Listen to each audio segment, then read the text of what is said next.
Hello, legends. How are we?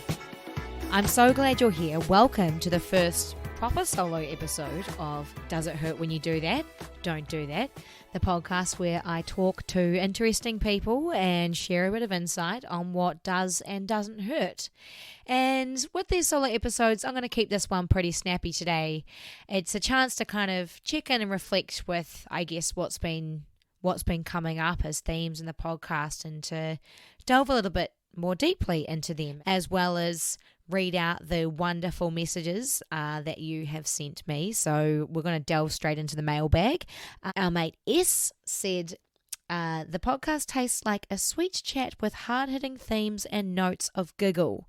Thank you so much, S. I'm glad you got that out of it. My mate P said that they grew up with spag bowl. So in the last episode with Craig, we were talking about spaghetti bolognese is known as spag bowl in New Zealand. And I've extended it to you, the listeners, to write in to say what was that dish called where you grew up, because apparently it's just a Kiwi thing.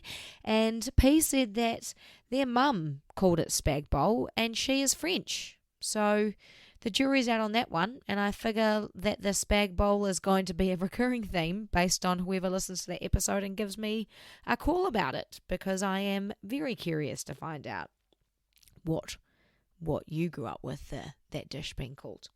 Okay, Jay said that they loved having the guests talk about identity, as it has been quite big for them at the moment, especially with the pandemic. Jay works with creatives, she works with ballet dancers, and it's something that they're really talking about. So thank you so much for, I guess, broadening the horizons there, Jay, by writing in. And M said that they tried doing the same thing that Zoe from episode 2 does, where she walks with her eyes closed for as many steps as she can as like a mindfulness challenge, and M managed to walk 200 steps, which I think is pretty incredible. So I have been putting off recording this a little bit because, well, initially when I was coming up with the idea of this podcast, I was like, yeah, like I am going to, do solo episodes. And a couple of people I bounced the idea off were saying, yeah, that's a great idea. Oh, you've got such cool things to say.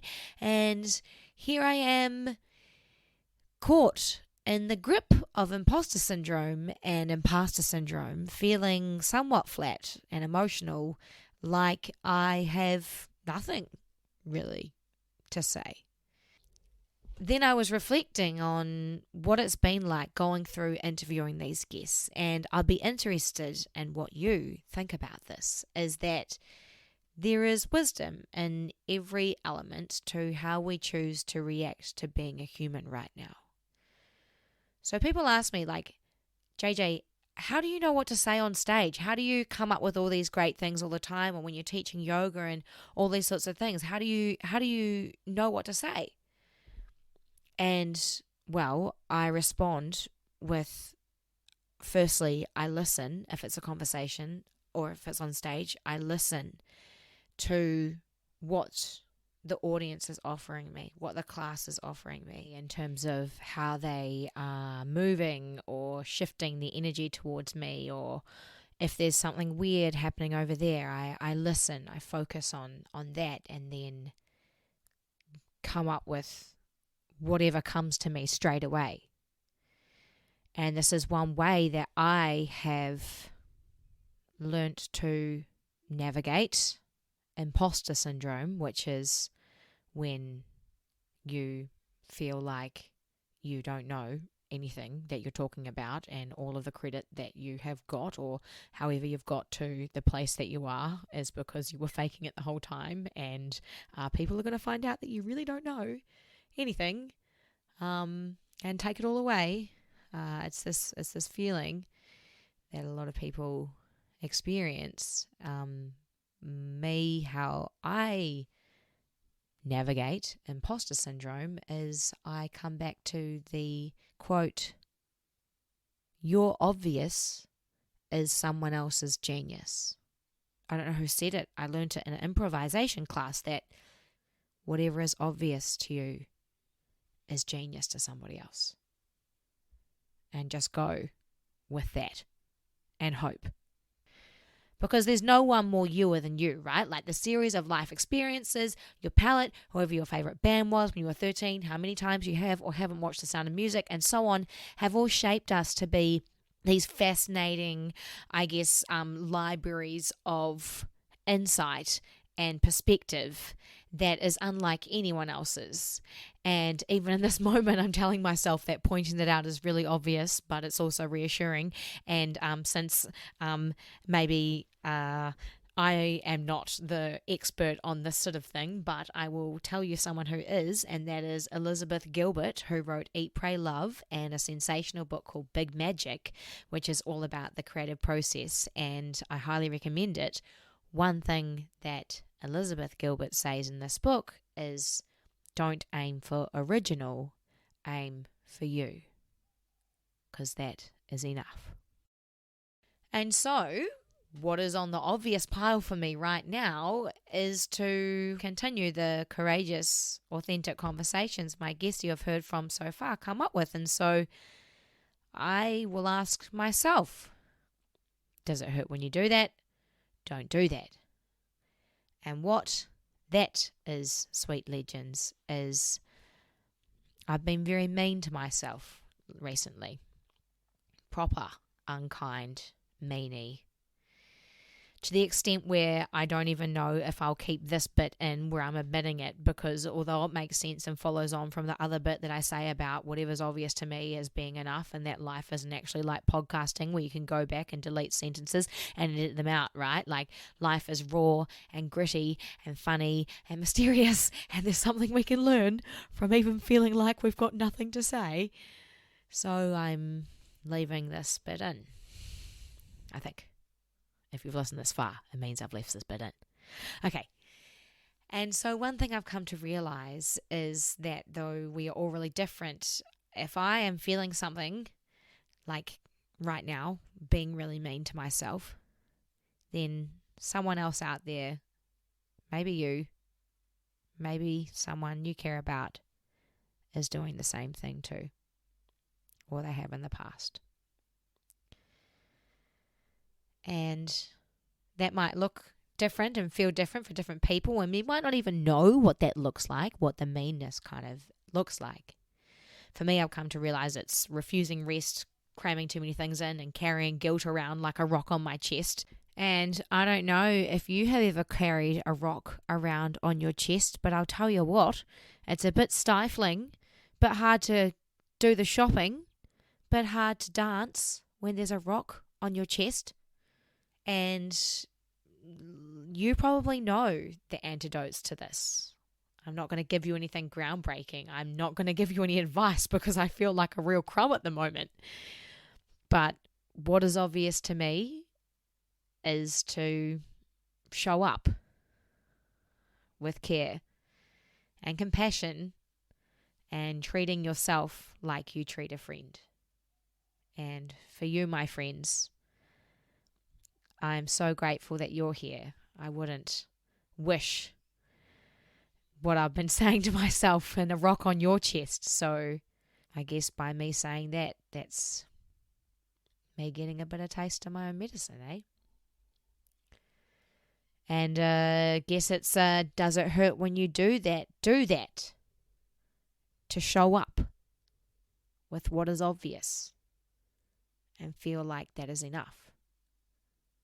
And it's weird that that hurts, right? Like, it doesn't hurt for everyone, but sometimes turning off the judgment and the guilt and the shoulds, and for us to defy that inner bully, to stand strong in acceptance and authenticity and you-ness is uncomfortable. We're so much better at giving it to other people.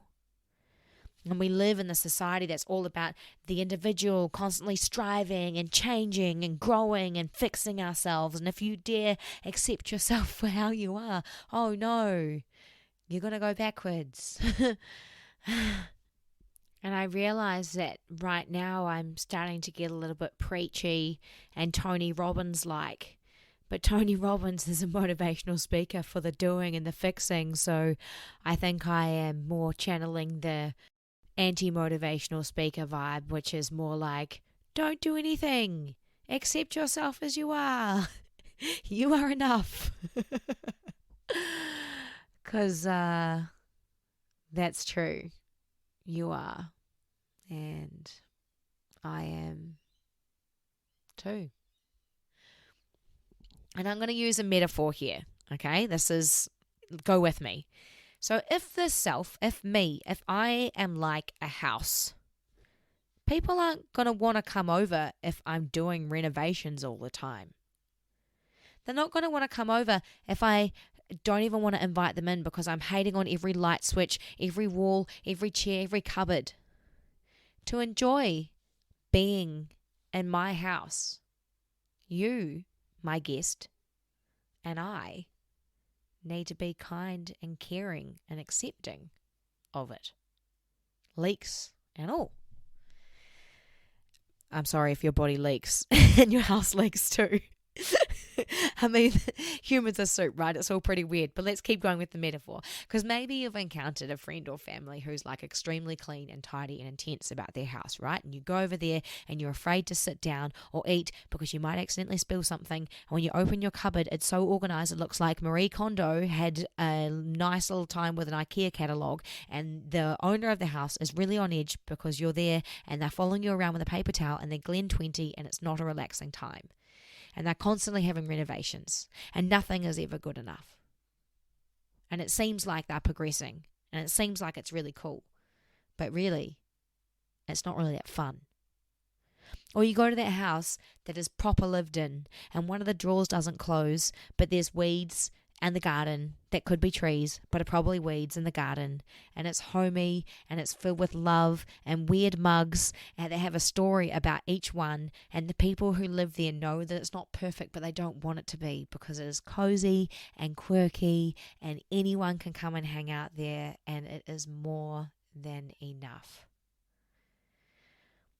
And I hope that metaphor resonated with you in the way that it did with me. I mean, maybe our own obvious is also our own genius. And I guess that's what I want to leave you with today, is when you're being mean, when you realize that, you're probably not alone, but if you talk about it with someone that you care about and talk to them in a way that they deserve because you care about them, then that might bring you into the tone of what it is to care for yourself. And I'm going to leave it there. Thank you so much for being here with kindness and quirky mugs. Look after your house because it's a really beautiful place that you have to live in. I'll chat to you soon. Thank you so much for listening and sharing your time with me this week. For this podcast to continue, I could really use your support.